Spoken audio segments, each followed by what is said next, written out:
आज हम अपना नया चैप्टर शुरू कर रहे हैं इकोनॉमिक्स का, जो कि चैप्टर नंबर 2 है क्लास 9 का, और people as a resource chapter का नाम है। तो स्टार्ट करते हैं। ठीक है, क्लास 9 की ये सीरीज़ मैं स्टार्ट कर रहा हूँ, जिसमें मैं चैप्टर नंबर 2 आज करवाने वाला हूँ।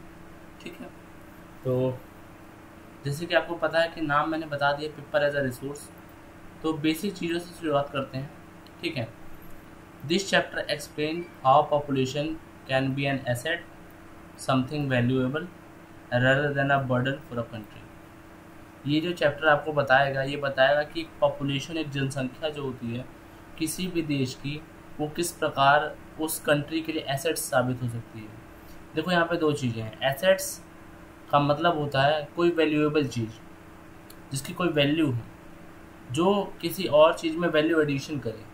ठीक है, तो यहाँ पर पीपल को रिसोर्स बताया गया है, पीपल को एसेट्स बताया गया है। ठीक है, इससे क्या हमें सीखने को मिल रहा है? इससे ये सीखने को मिल रहा है कि हम लोग, हम इंसान कैसे अपने देश के लिए एक एसेट बन सकते हैं, रिसोर्स बन सकते हैं। इस चैप्टर में हमें वही पढ़ना है बेसिकली। ठीक है, आगे देखते हैं और समझने की कोशिश करते हैं और क्या क्या है। ठीक है, तो रिसोर्स का मतलब होता है कोई भी ऐसी चीज़ जो आपकी आवश्यकताओं को पूरा कर सके। यहाँ पीपल से कैसे कनेक्शन है? ऐसे है कि जैसे मान लो कि आपको कोई एजुकेशनल मतलब नॉलेज चाहिए, तो आप किसी व्यक्ति के पास जाते हो। व्यक्ति कौन? पीपल है। आप बीमार पड़ते हो, आप डॉक्टर के पास जाते हो। डॉक्टर कौन? एक पीपल है। तो पीपल यहाँ पे जो आ रहा है ना, लोग जो यहाँ पे आ रहे हैं, वो एक रिसोर्स की तरह काम कर रहे हैं। इस चैप्टर में वही पढ़ना है हमें बेसिकली। ठीक है, तो यहाँ देखो लिखा है वही चीज़ कि when people get educated, trained and medical care, they become human capital and useful resource for the economy। Human capital का मतलब ये होता है कि जब इंसान, ठीक है, जब एक नॉर्मल ह्यूमन बीइंग पीपल, ठीक है, इकोनॉमी के लिए यूजफुल हो, ठीक है, इकोनॉमी के लिए यूजफुल हो, तो उसको ह्यूमन कैपिटल कहते हैं। ठीक है, इकोनॉमी के अंदर यूज्ड हो। ठीक है, ह्यूमन कैपिटल मीन, अब वही यहाँ बताया है किस तरीके से आप यूज़ करते हो ह्यूमन कैपिटल को। Means skill, knowledge, ability that people use to work and earn a living. यानी ह्यूमन कैपिटल का मतलब होता है कि किसी व्यक्ति के पास कोई स्किल है, कोई नॉलेज है, एबिलिटी है, जिससे वो कोई काम कर सकता है और उससे वो अर्न कर सकता है, कुछ पैसे कमा सकता है। तो इसको हम क्या कहते हैं? इसको हम कहते हैं ह्यूमन कैपिटल। ठीक है, तो मैंने आपको यहाँ डेफिनेशन लिख दिया, आप उसको देख लेना, एक बार गो थ्रू कर लेना। It is created by investing in education, healthcare and skill development। Again ये कैसे डेवलप हो सकता है? जब गवर्नमेंट सामने आए और सामने आकर ये बोले कि वो इन्वेस्ट कर रही है एजुकेशन सेक्टर पे, हेल्थ केयर सेक्टर पे और स्किल डेवलपमेंट में। ठीक है, ये तभी पॉसिबल हो सकता है जब गवर्नमेंट इनिशिएटिव ले, इन्वेस्टमेंट करे एजुकेशन, हेल्थ केयर और स्किल डेवलपमेंट जैसे फील्ड में। Just like machine and building called physical capital, जैसे आपको पता है मशीन और बिल्डिंग, इनको फिजिकल कैपिटल कहा जाता है। Investing in people also bring benefit. जैसे आप मशीन और बिल्डिंग में इन्वेस्ट करते हो, पैसा लगाते हो और फिर आप प्रॉफिट कमाते हो, सेम ऐसे अगर इंसानों पे अगर पैसा लगाओगे, यानी कि सरकार जब हॉस्पिटल खोलती है, स्कूल बनवाती है, तो इससे क्या होता है? इससे एज अ ह्यूमन, ठीक है, वो अपने स्किल को, अपने नॉलेज को इन्हेंस करता है। इससे क्या होता है? फिर वही पीपल जाकर रिसोर्स बनता है। ठीक, skilled and healthy people can work more efficiently and more produce. यानी कि जो स्किल्ड व्यक्ति है, जो हेल्दी पीपल है, वो ज़्यादा से ज़्यादा प्रोडक्शन कर सकता है और ज़्यादा आउटपुट ला सकता है। ठीक है, नेक्स्ट बात करते हैं। This working people help increase the country income, also known as GNP, gross national product. यानी यही जो व्यक्ति हैं, जब वो अपनी वर्किंग पीपल, ये जो वर्क कर रहे हैं, जो काम कर रहे हैं, वो किस लिए हेल्प करते हैं? ताकि कंट्री की इनकम बढ़े, जिसको हम ग्रॉस नेशनल प्रोडक्ट कहते हैं। ठीक है, अगर आपको ये जानना है, वैसे तो मैं आपको एक अलग इम्पोर्टेंट कंसेप्ट वाली जो मैं सीरीज चला रहा हूँ, उसमें मैं आपको मेंशन कर दूंगा। ठीक है, कि और क्या क्या चीज़ें इसमें मुझे और बतानी चाहिए, है ना, GNP, GDP, है ना, NP, इस तरीके से सारे कंसेप्ट में किसी दिन एक वीडियो में बता दूंगा आपको। ठीक है, so the population is not just about how many people need food and job, but also how many can contribute to development। तो पॉपुलेशन का मतलब ये नहीं होता कि कितनों को खाने की ज़रूरत है, कितनों को जॉब की ज़रूरत है, बल्कि ये ज़रूरत होती है, ये भी ज़रूरत होती है कि कितने कंट्रीब्यूट कर पा रहे हैं डेवलपमेंट में।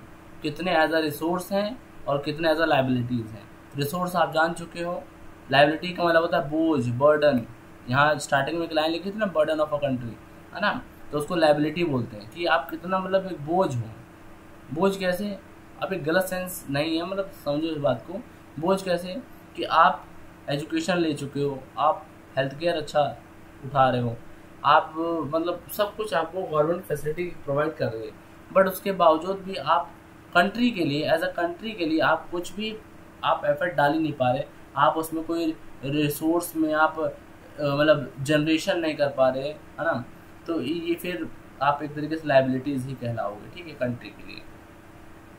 when we spend our education on education, healthcare and training, जब हम स्पेंड यानी पैसा खर्च करते हैं किन किन फील्ड में, एजुकेशन को लेके, हेल्थ केयर को लेके और ट्रेनिंग को लेके, जब हम इन तीनों पे पैसा खर्च कर रहे हैं तो क्या होगा, पीपल गेट बेटर जॉब, अच्छी जॉब मिलेगी, ज़्यादा अर्न कर पाएंगे और मोर प्रोडक्टिव बन पाएंगे, ठीक है। तीनों काम हो पाएगा जब हम एजुकेशन पे, हेल्थ केयर पे और ट्रेनिंग पे खर्च करेंगे पैसा। जब भी मैं हम बोल रहा हूँ तो मार्क माई वर्ड, मैं गवर्नमेंट की तरफ इशारा कर रहा हूँ। जब भी मैं हम बोल रहा हूँ तो मैं गवर्नमेंट को कह रहा हूँ, ठीक। For many years people large population were seen as a problem. बहुत बहुत टाइम तक एज अ इंडियन हमने लार्ज पॉपुलेशन को एक प्रॉब्लम की तरफ देखा है, ठीक है, प्रॉब्लम, समस्या की तरफ। हम उसे अंडरस्टैंड करते हैं कि ये स्ट्रेंथ भी हो सकती है, पॉपुलेशन प्रॉब्लम भी है, स्ट्रेंथ भी है। प्रॉब्लम कब है, जब आप उसका यूटिलाइजेशन नहीं कर पा रहे हो ह्यूमन।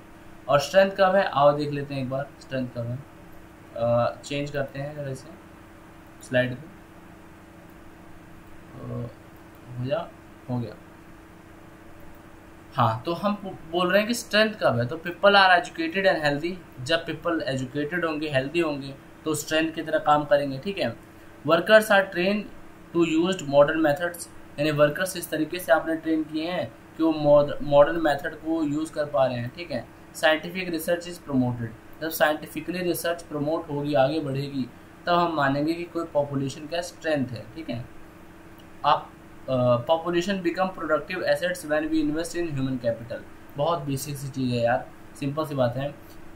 जो पॉपुलेशन है वो प्रोडक्टिव एसेट तब बनेगी जब हम यानी as a government human capital में इन्वेस्ट करेंगे, ठीक है। ह्यूमन कैपिटल का मतलब क्या होता है, ह्यूमन कैपिटल का सिंपल सा मतलब है, देखो सिंपल सा मैं आपको मतलब बताऊँ ह्यूमन कैपिटल का। तो ह्यूमन कैपिटल का मतलब है कि जैसे अभी हमने पीछे पढ़ा कि स्किल्ड नॉलेज, है ना, इस तरीके को जब हम ऐसी नॉलेज को हम अडॉप्ट करते हैं, हम सीखते हैं, तो हम अपने ह्यूमन कैपिटल को गेन कर रहे होते हैं। अब पॉपुलेशन कोई अगर ह्यूमन कैपिटल को पाना चाहती है तो उसके लिए ज़रूरी ये है कि गवर्नमेंट इनिशिएटिव ले और आगे से आकर वहाँ पे इन्वेस्टमेंट करे, तभी कुछ हो पाएगा ना। अब जैसे मान लो आपको कॉलेज जाना है, कॉलेज है ही नहीं, सरकार ने कॉलेज बनवा ही नहीं रखा है, तो कहाँ से आप कॉलेज जाओगे फिर, है ना। तो ये चीज़ ध्यान रखना। तो population become productive assets when we मतलब government invest in human capital, ठीक है। एग्जांपल्स देख लेते हैं। ग्रीन रेवोल्यूशन इंडिया में आया था ताकि साइंटिफिक नॉलेज और ट्रेनिंग इम्प्रूव कर सकें जो एग्रीकल्चर प्रोडक्टिविटी है। अच्छा, अगर आपको इसके बारे में डिटेल में जानना है, ठीक है, तो मैंने वीडियो बना दी है ग्रीन रेवोल्यूशन के ऊपर, ठीक है, आप जाकर उसे एक्सेस कर सकते हैं। आई थिंक इम्पॉर्टेंट कंसेप्ट नाम का एक प्लेलिस्ट है, या फिर आप सर्च मारोगे मेरे चैनल के नाम के साथ, आप सर्च मारोगे ग्रीन रेवोल्यूशन तो वो आ जाएगा, ठीक है। एक आईटी रेवोल्यूशन भी हुआ था। आईटी मतलब इंडस्ट्रियल जो सेक्टर होते हैं उनके लिए आया था ये, ठीक है। Role of educated youth placing India on global map as a hub of a software and technical service, यानी कि सॉफ्टवेयर सर्विस और टेक्निकल सर्विस को ग्रो करने के लिए आईटी रेवोल्यूशन आया था। तो ये आपको याद रखना है। रेवोल्यूशन मतलब गवर्नमेंट सामने से आकर इन्वेस्ट की थी बहुत सारे पैसे, ठीक है, ताकि यूथ को स्किल्ड अपॉर्चुनिटी मिल सके, ह्यूमन कैपिटल ग्रो हो सके। अब आपकी किताब बेसिकली दो केस स्टडी बताना चाहती है, शकल और विलास की, ठीक है। जरा उस कहानी को देख लेते हैं और समझ लेते हैं कि आखिर उस पर है क्या और ये पूरी मतलब क्या बताना चाहती है इकोनॉमिक्स, हमें क्या समझाने चाहती है, ठीक है। तो चलो शुरू करते हैं, है ना। तो मैं जरा बॉक्स ले लेता हूँ, है ना। तो शकल और विलास दो फ्रेंड हैं जो कि विलेज में रहते हैं जिसका नाम है सीमापुर, ठीक है। शकल 12 साल का है, उसकी मदर शीला है, जो बचपन से हाउस होल्ड का केयर करती हैं, ध्यान रखती हैं। उसके फादर जो बूता चौधरी हैं वो फील्ड में काम करते हैं, फील्ड मतलब एग्रीकल्चर में काम करते हैं। शकल ने अपनी मदर की हेल्प घर मतलब शुरू की घर पे, और फिर अपने यंगर जो सिबलिंग्स है जीतू और सीतू उसका ध्यान रखता था। ठीक है, शकल के बारे में बात हो रही है। उसके जो अंकल हैं श्याम, जब वो 10 साल मतलब 10th क्लास पास हुआ, ठीक है, बट वॉज अनएम्प्लॉयड, लेकिन वो अनएम्प्लॉयड था। ठीक है, his uncle Shyam had pass sorry, इसमें ना एक्चुअली बात एक है, his uncle Shyam had pass 10th but was unemployed. ठीक है, उसके जो अंकल थे श्याम, उन्होंने 10वीं पास की थी, ठीक है, बट वो अनएम्प्लॉयड थे।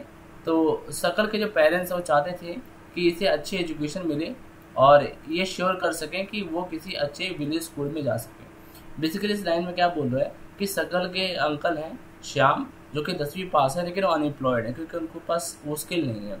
तो शकल के पेरेंट्स ये चाहते हैं बेसिकली कि उनके पास उनके बच्चे को गुड एजुकेशन मिले, और ये कोशिश कर रहे हैं कि अच्छे से अच्छा स्कूल जो गाँव पे हो उनको दिया जाए।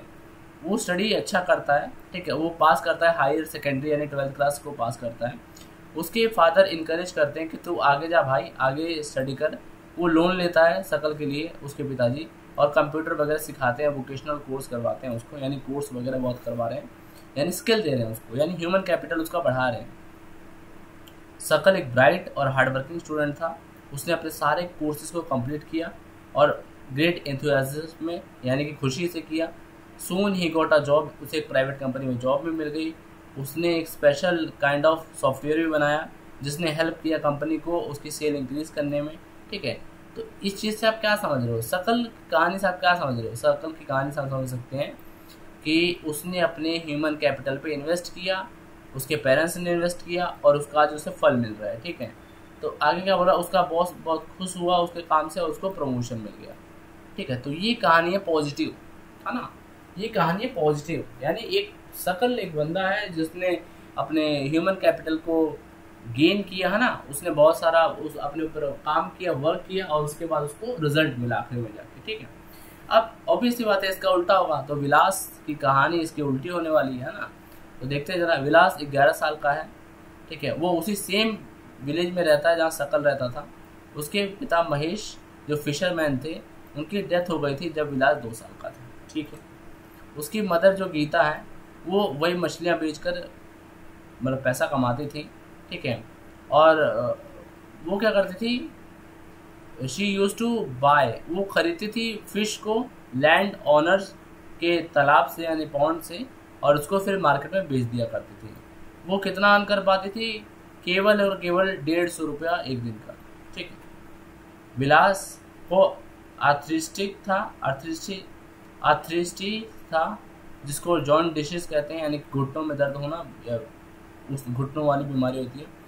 But his mother could not afford treatment, लेकिन उसकी माँ उसका ट्रीटमेंट अफोर्ड नहीं कर पा रही थी, ऑब्वियसली बात है गरीब थे, और उसे कभी स्कूल भी नहीं भेज पाई, नेवर वेंट टू स्कूल। ठीक है, और उसका कोई इंटरेस्ट भी नहीं था पढ़ने वढ़ने में। ठीक है, विलास ने अपने मदर की हेल्प की, कैसे, हाउस वर्क कर कर, और अपने जो यंगर ब्रदर है मोहन उसका ध्यान रख के। ठीक है, बाद में उसकी माँ भी बीमार पड़ गई। अब अपनी फैमिली का उसकी माँ ध्यान नहीं रख पा रही थी। उसके बाद उसके पास कोई भी चारा नहीं था हेल्प करने का। विलास ने फिर मछलियाँ बेचना शुरू कर दिया जैसे उसकी मदर बेचा करती थी। वो भी वही सेम छोटा अमाउंट कमा पाता था और उसका जीवन ऐसे मुश्किल भरा चलता रहा। तो यहाँ आपने 2 कहानी समझी, तो यहाँ पे वही लिखा है, what do you learn from Sakal and Vilas story. Simple सी बात है। शकल यहाँ देखो लिखा है, Sakal went to school, got good healthy, he did not need to visit the doctor often, यानी उसके पास जाने की जरूरत नहीं पड़ी, हेल्दी है, स्वस्थ है, मस्त है, और एजुकेशन ले रहा है, ह्यूमन कैपिटल पे अपने काम किया और आज वो मस्त मतलब अपनी ज़िंदगी काट रहा है। ठीक है, विलास ऑन द अदर हैंड बीमार रहता है। ठीक है, उसको आर्थरिस्टिक है, बीमारी भी है, और वो अफोर्ड भी नहीं कर पाता डॉक्टर को के पास जाना भी, और कभी स्कूल भी नहीं गई। इससे क्या हुआ, उसके जीवन में हार्डशिप आने लगे, परेशानियाँ आने लगी बेसिकली। तो यहाँ पे आपको ये सब चीज़ें समझनी है ना, इंपॉर्टेंट चीज़ें हैं, तो आप समझते चलो। ठीक है, why are education and health important. अब ये तो वही बात है, इतनी पूरी कहानी पढ़ ली है, अब तो आपको पता ही होगा क्यों ज़रूरी है, फिर भी देख लेते हैं। When we invest in people by giving them education and medical care, they become more skilled and healthier. जब आप किसी भी व्यक्ति को, ठीक है, शिक्षा दे रहे हो और प्लस में उसको हेल्थ दे रहे हो, तो पहले से ज़्यादा प्रोडक्टिव और हेल्थियर वर्क के काम करता है, पहले से ज़्यादा स्किल्ड वर्कर होता है ना, तो उसके अंदर जो प्रोडक्शन है, प्रोडक्शन कैपेसिटी है, वो बढ़ जाती है कई गुना, ठीक है। तो इसीलिए हमें पहली बात तो ज़रूरी है एजुकेशन देना, ठीक है। आगे देख लेते हैं एक बार, आगे कह रहे हैं, आगे हमारे पास ये दिया हुआ है, ठीक है। आगे सिंपल भाषा कह रहा है कि लेट विच, ठीक, आगे कह रहा है कि इससे क्या होता है, हेल्थ और एजुकेशन देने से क्या होता है, help them to earn more money in future, ज़्यादा से ज़्यादा पैसा आप कमा सकते हो, आप बेटर सोसाइटी के लिए कंट्रीब्यूट कर सकते हो, ठीक है। आपको पता होना चाहिए कैसे आप किस लैंड और मशीन पे आप ज़्यादा रिटर्न प्राप्त कर सकते हो एजुकेशन को प्राप्त करने पे।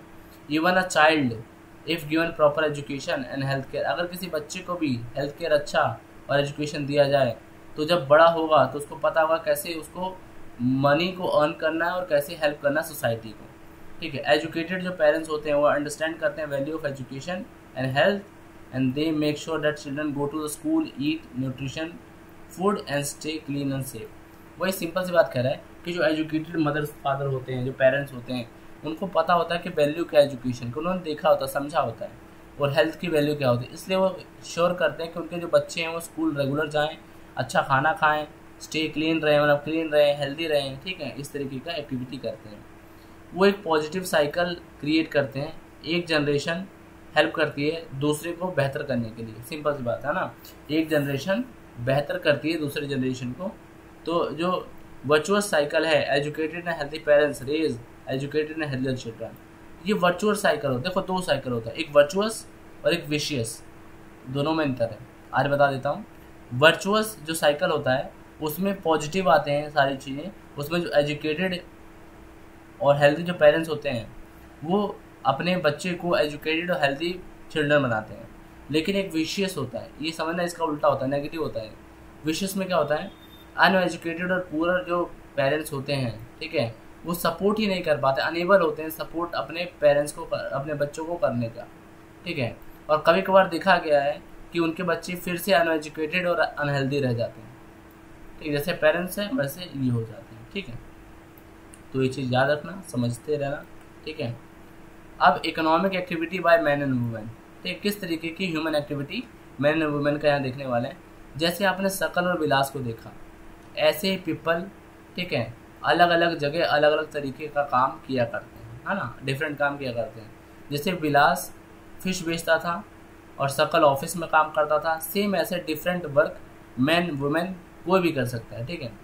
All type of work can be divided into 3 main sector, 3 main sector में आप किसी भी काम को डिवाइड कर सकते हो। पहला आता है प्राइमरी सेक्टर होता है। अब जो ये बोल्ड अक्षरों में लिखा गया जैसे फार्मिंग, फिशिंग, है ना, फॉरेस्ट्री, माइनिंग, पोल्ट्री और एनिमल रियरिंग, ये सब क्या होते हैं, ये सब एग्जांपल है प्राइमरी सेक्टर के। अच्छा, ऐसी जॉब जो नेचुरल रिसोर्सेज को डायरेक्टली यूज़ की जाए उसे हम कहते हैं प्राइमरी रिसोर्सेज। देख लो ध्यान से, फार्मिंग में क्या कर रहे हो, नेचुरल रिसोर्सेज का यूज़ कर रहे हो ना। फिशिंग में क्या कर रहे हो, नेचुरल रिसोर्सेज का यूज़ कर रहे हो। फिश क्या है, नेचुरल रिसोर्स है। फॉरेस्ट्री क्या है, नेचुरल रिसोर्स है ना। तो इसमें क्या होता है, नेचुरल रिसोर्स का डायरेक्टली आप यूज़ करते हो। सेकेंडरी सेक्टर में क्या होता है, ये एक मैन्युफैक्चरिंग और फैक्ट्री वर्क होता है। इसमें कोई रॉ मटेरियल होता है, कोई कच्चा माल होता है, उसको फिनिश गुड में बदला जाता है। यानी कोई फैक्ट्री है, मान लो टमाटो केचप वाला एग्जांपल मैं हमेशा देता हूँ, इजी होता है। या फिर कॉटन वाला ले लो, आपने कॉटन को लिया, कॉटन का एक रॉ मटेरियल था, आपने कपड़ा बनाकर उसे फिनिश गुड बनाकर बेच दिया, तो ये आता है सेकेंडरी सेक्टर में, ठीक। नेक्स्ट आगे बढ़ते हैं और यहाँ पे है, ठीक, आगे यहाँ पे हमारे पास दिया हुआ है, ठीक है। एक टर्सरी सेक्टर, टर्सरी मतलब होता है सिंपल, ये सबसे मतलब इसको सर्विस सेक्टर बोलते हैं। ये ट्रांसपोर्ट, ट्रेड, बैंकिंग, है ना, और education, health, tourism, communication, insurance, ये सब इसके अंदर आता है।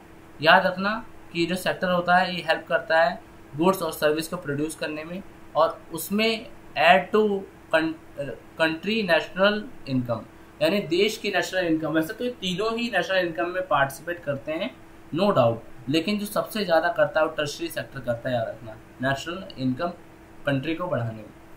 अच्छा, व्हाट आर इकोनॉमिक एक्टिविटी क्या होती है? ऐसी एक्टिविटी जिससे कुछ चीज़ प्रोड्यूस हो रही हो, कोई सर्विस प्रोड्यूस हो रही हो और जिससे इकोनॉमी में वैल्यू ऐड हो रहा हो, इसको क्या कहते हैं? इकोनॉमिक एक्टिविटी कहते हैं। क्या चीज़? अगर कोई चीज़ प्रोड्यूस हो रहा है, गुड्स एंड सर्विस, या फिर आप कोई वैल्यू ऐड कर रहे हो इकोनॉमिक्स में, तो आप इसे इकोनॉमिक एक्टिविटी कहते हो। दो तरीके की होती है इकोनॉमिक एक्टिविटी। जो होती है मार्केट एक्टिविटी, ठीक है, ऐसा काम जिसमें प्रॉफिट हो रहा हो और मनी प्राप्त हो रहा हो, जैसे गवर्नमेंट जॉब हो गया, बिजनेस हो गया, प्राइवेट कोई जॉब हो रहा है, तो उसमें आप पैसा पा रहे हो, मतलब कमाई हो रही है वहाँ पे एक तरीके से। और नॉन मार्केट एक्टिविटी क्या होती है? ऐसा काम जो अपने लिए कर रहे हो, और जब अपने लिए करोगे तो कोई पेमेंट नहीं बनेगी, है ना, याद रखना। जैसे एक फार्मर है, वो खाना उगाता है अपनी फैमिली के लिए और अपने घर के काम वगैरह का, घर बनवाने के लिए अपना कोई फार्मिंग वगैरह कर रहा है, ग्रो कर रहा है, तो अपने लिए कर रहा है, उसमें उसके पास कोई मनी नहीं आ रहा है। अब एक मतलब डॉक्टर है, अपने बच्चे का इलाज कर रहा है, अब वो उससे थोड़ी पैसा लेगा, है ना, अपने घर पे इलाज कर रहा है तो कहाँ से पैसा लेगा वो, ठीक। आगे है एजुकेशनल इनकम। पीपल जो कि एजुकेटेड होते हैं, स्किल्ड होते हैं, अच्छी जॉब पाते हैं, वो ज़्यादा कमाते हैं, जाहिर सी बात है ना। जो ज़्यादा पढ़ेगा, अच्छे स्किल होगा, जो बिजनेस ज़्यादा करेगा ना, तो उसमें पैसा हायर मिलेगा, पे ज़्यादा होगा। Most women in India have less educated and fewer skill. जितनी भी मोस्टली वुमेन हम देखते हैं, आजकल तो खैर कम हो गया ये वाली बात, लेकिन जितनी भी वुमेन आप देख रहे हो इंडिया में, वो लेस एजुकेटेड है और फ्यूअर, कुछ ही स्किल है उनके पास। तो जब स्किल कम है तो उनको लेस पे मिलता है मैन के कंपैरिजन में। They work in place with no job security. कोई जॉब की सिक्योरिटी नहीं होती, कभी भी निकल सकते हो ना, निकल सकते हो, कभी भी जॉब हट सकती है, सिक्योरिटी नहीं वहाँ पे, ठीक है। नेक्स्ट क्या है हमारे पास? नो मैटरनिटी लीव, यानी कि maternity leave, no child care, no social security, कोई भी प्रकार की सिक्योरिटी नहीं होती। मैटरनिटी लीव का मतलब होता है जब वुमेन प्रेग्नेंट होती है तो उसको लीव मिलती है, मैटरनिटी लीव उसी को बोलते हैं, तो वहाँ पर कोई भी मैटरनिटी वगैरह कोई लीव नहीं। But when women well educated and skilled, लेकिन जब वुमेन स्किल्ड हो, एजुकेटेड हो, तो उसके पास अच्छी जॉब मिलती है, इक्वल पे मिलता है उल्टा, है ना, अच्छे सेक्टर में काम करने को मिलता है, जैसे टीचिंग, मेडिसिन, है ना, समटाइम्स गवर्नमेंट और साइंटिफिक जॉब में भी उनको रिक्रूटमेंट मिलता है, ठीक है। तो ये चीज़ आपको याद रखनी है ना। अच्छा, कोई भी चीज़ आपको नहीं समझ आ रही है, थोड़ा पीछे करो, है ना, पीछे करके थोड़ा देखो, समझो, और अगर तब भी नहीं आ रहा कमेंट में, ठीक है, कमेंट करो, कमेंट सेक्शन ऑन है, तो आप कमेंट कर सकते हो, मैं देखूंगा और मैं आपका डाउट लूँगा और समझाने की और कोशिश करूँगा। अब बात करते हैं क्वालिटी ऑफ पॉपुलेशन की। क्वालिटी बात आ रहा है ना, तो क्वालिटी ऑफ पॉपुलेशन डिपेंड्स, किस पे डिपेंड करता है किसी भी पॉपुलेशन की क्वालिटी? की लिटरेसी रेट वहाँ क्या है, लाइफ एक्सपेक्टेंसी क्या है, हेल्थ स्टेटस क्या है और स्किल फॉर्मेशन कैसे है, ठीक है। लिटरेसी रेट का मतलब होता है कि आप कितने पढ़े लिखे हो, है ना, पॉपुलेशन कितनी पढ़ी लिखी है। लाइफ एक्सपेक्टेंसी का मतलब होता है कितने साल एक इंसान एवरेज जी रहा है ना, लाइफ कितनी है उसकी, जीने की अवस्था कितनी है उसकी। हेल्थ स्टेटस आपको पता है, स्किल फॉर्मेशन, कि आपके स्किल में वृद्धि होने के लिए सरकार कुछ कर भी रही है कि नहीं है, खाली बैठी हुई है, ठीक है। High quality population is consider assets. जो हाई क्वालिटी पॉपुलेशन होती है उसे एसेट्स माना जाता है, और जो लिटरेट होते हैं और जो स्किल्ड होते हैं, हेल्दी पॉपुलेशन होता है, वो पॉजिटिवली कंट्रीब्यूट कर सकते हैं सोसाइटी में और इकोनॉमी में, दोनों में पॉजिटिवली कंट्रीब्यूट करते हैं। कौन? जो कि स्किल्ड और हेल्दी पॉपुलेशन होते हैं वो। एजुकेशन की बात कर लेते हैं। Education enhance national income, cultural richness and government efficiency. Education जो होता है, एजुकेशन क्या क्या चीज़ें इनहेंस करता है? नेशनल इनकम, कल्चरल रिचनेस और गवर्नेंस एफिशिएंसी को भी इम्प्रूव करता है। कई सारे एफर्ट किए गए हैं ताकि सभी को एक्सेस मिल सके, ठीक है, मतलब एजुकेशन का, और क्वालिटी एलिमेंट्री एजुकेशन में अच्छी हो सके, और स्पेशल एम्फेसिस दिया गया, स्पेशल जोर दिया गया है गर्ल्स के ऊपर, ठीक है। जैसे लाडली आपने फॉर्म सुना होगा ना, तो 9th क्लास और 11th क्लास के जो गर्ल्स होती हैं उनको उनमें एक फॉर्म भरा जाता है लाडली का, ताकि उनको कुछ फाइनेंशियल सपोर्ट मिल सके, ठीक है। और कुछ इस्टेब्लिशमेंट भी हुए हैं, कुछ स्कूल जैसे नवोदय विद्यालय वगैरह हो गए ना, हर एक डिस्ट्रिक्ट में एक नवोदय विद्यालय मतलब स्थापित किया गया है सरकार के द्वारा, ठीक है। और भी development of vocational stream, high school students, है ना, कुछ वोकेशनल स्कीम्स वगैरह को भी इम्प्लीमेंट किया गया है ना हाई स्कूल स्टूडेंट के लिए। बजट एलोकेट किया गया, बजट मतलब कि एक बजट ही बनाया गया है कि इतना परसेंट जो पैसा है वो सिर्फ शिक्षा के लिए जाएगा। एक्सपेंडिचर प्लान बनाया गया है एजुकेशन के ऊपर, है ना। अब यहाँ पे देखो एक्सपेंडिचर मतलब होता है खर्च करना। तो पहले जो सरकार खर्च करती थी, है ना, वो 151 करोड़ करती थी फर्स्ट प्लान में, पहले प्लान में। अब 151 करोड़ बढ़कर कितना हो गया, 99,300 करोड़ 2020 और 21 का डाटा है। यानी कि जब फर्स्ट प्लान का मतलब है 1950 की बात हो रही है, 1950 या 1955 के आसपास हमने 151 करोड़ एजुकेशन पे खर्च किया। लेकिन अब कितना हो गया है, 99,300 करोड़ 2020-21 में हो गया। यानी कि अब हमारा ग्रोथ देखने को मिल रहा है ना, एजुकेशनल ग्रोथ देखने को मिल रहा है, सरकार खर्च कर रही है, जिससे हमारे अलग अलग स्कूल कॉलेजेस ओपन हो रहे हैं। ठीक है, चलिए आगे बढ़ते हैं।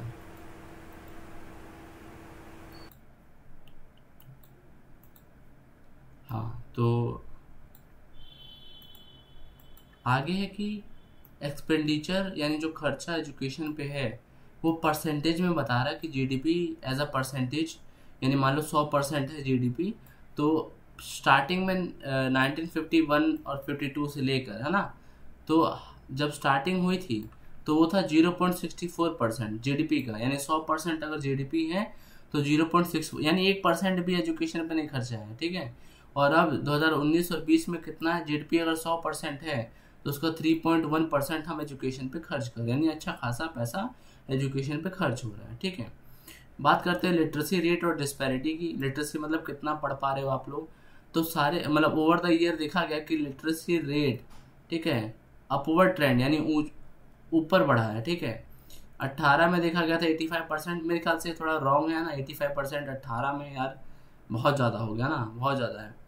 तो लिटरेसी देखा नॉट अ फंडामेंटल राइट, ये कोई फंडामेंटल राइट नहीं है। ठीक है, बल्कि एक prerequisite for citizen to fulfil effectively their duties and enjoy their right. यानी लिटरेसी का मतलब कोई फंडामेंटल राइट नहीं है ना, कि आप क्लेम ऐसे नहीं कर सकते, बट ये एक बहुत ज़्यादा ज़रूरी हो जाता है। ठीक है, एक बहुत इंपॉर्टेंट हो जाता है किसी राइट को, अगर वो चाहता है, किसी भी व्यक्ति को, कोई भी सिटीजन के लिए बहुत इंपॉर्टेंट हो जाता है यदि वो चाहता है कि अपनी ड्यूटी और अपने राइट को एंजॉय कर पाए। ठीक है, या वो बेसिक बात है यार, आपको साक्षरता तो होनी चाहिए ना, आपको बेसिक नॉलेज होना चाहिए। ठीक है, however gender and regional disparity persist with male. अच्छा, लेकिन यहाँ पे देखो डिस्पैरिटी है, male 16.1 higher literacy rate than female, यानी 16% से भी ज़्यादा मेल का रेट है लिटरेसी में एज कम्पेयर टू फीमेल। ये बताता है हमारा जो पहले बैकग्राउंड था, है ना, जो एक सोच थी फीमेल को लेके, ये कितनी पुअर थी। अर्बन जो एरियाज़ है उसमें देखा गया है कि 14.2 एडवांटेज ओवर रूरल एरिया, यानी अर्बन में ज़्यादा देखा गया एज कम्पेयर टू रूरल। ठीक है, लिटरेसी रेट। ठीक है, ठीक, बात करते हैं चैलेंजेस क्या क्या हैं प्राइमरी स्कूल एजुकेशन की। तो सबसे बड़ी प्रॉब्लम तो ये, हाँ हमने एक्सपेंशन किया, ऑब्वियस सी बात है, हमने एक्सपेंशन बहुत ज़्यादा किया, ये पॉजिटिव एक तरीका है कि हमने 7.78 लाख स्कूल बनवाए हैं, है ना, सिस्टम पूरा हुआ है।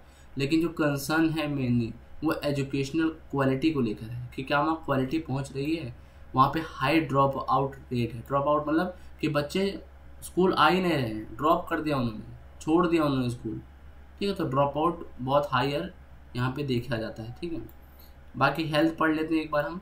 हेल्थ में देखा गया है, in pursuit of profit maximisation firms place significant emphasis on workforce efficiency. ठीक है, प्रॉफिट को बढ़ाने के चक्कर में जो वर्कफोर्स है उस वर्कफोर्स एफिशिएंसी पे बहुत ज़्यादा ध्यान दिया जाता है। ठीक है, selection of employees with optimum health is crucial for ensuring productivity and achieving organisation goal. Health बहुत इंपॉर्टेंट है, देखो, है ना। हेल्थ क्यों इंपॉर्टेंट है कि यहाँ पे एक वर्ड आया वर्कफोर्स एफिशिएंसी। अगर आप एफिशिएंसी को बढ़ाना चाहते हो तो आपको उन एम्प्लॉयज़ को सिलेक्ट करना पड़ता है जिसके पास ऑप्टिमल हेल्थ है, जो कि क्रूशियल हो जाता है प्रोडक्टिविटी को इंश्योर करने के लिए। यानी ज़्यादा प्रोडक्शन तभी आप कर पाओगे जब आप एक हेल्दी इंसान रहोगे। आप हेल्दी नहीं हो, है ना, एकदम मरे जैसी हालत है, और आप कह रहे हो कि हम काम करेंगे, तो नहीं हो पाएगा ना उस तरीके से। ठीक है, तो आज मैं ये वाला पार्ट यहीं तक रखता हूँ। ठीक है, अब छोटा सा बस पार्ट रह गया, लेकिन अभी कुछ मतलब टाइम के लैग के कारण, ठीक है, अब मैं पार्ट 2 ही बनाऊंगा और उसमें पूरा चैप्टर कंप्लीट कर दूंगा। तो ये पार्ट 1 था, ठीक है। उम्मीद है आप सबको पसंद आया होगा। अगर कहीं भी कोई दिक्कत आती है प्लीज़ पीछे जाओ, थोड़ा सा चेक करो, देखो, और फिर आप उसको, ठीक है, एक्सेस करो पूरा अच्छे तरीके से, है ना, नॉलेज को लो। कोई डाउट आता है प्लीज़ कमेंट में मुझे मेंशन करो और मुझे बताओ कि क्या क्या डाउट है, मैं आपके डाउट ले लूँगा सारे, ठीक है। तो ये था आज के लिए, तो आगे मिलते हैं पार्ट 2 में। अगर वीडियो अच्छी लगी हो तो लाइक करो, सब्सक्राइब करो, है ना, चैनल को, और ग्रो करो, है ना, क्योंकि इसी से आगे डेवलपमेंट होगा। चैनल की ग्रोथ के लिए बहुत इंपॉर्टेंट है कि आप लाइक करो, सब्सक्राइब करो और शेयर करो अपने दोस्तों के पास, ठीक है। थैंक यू वेरी मच, ठीक है, मिलते हैं पार्ट 2 में।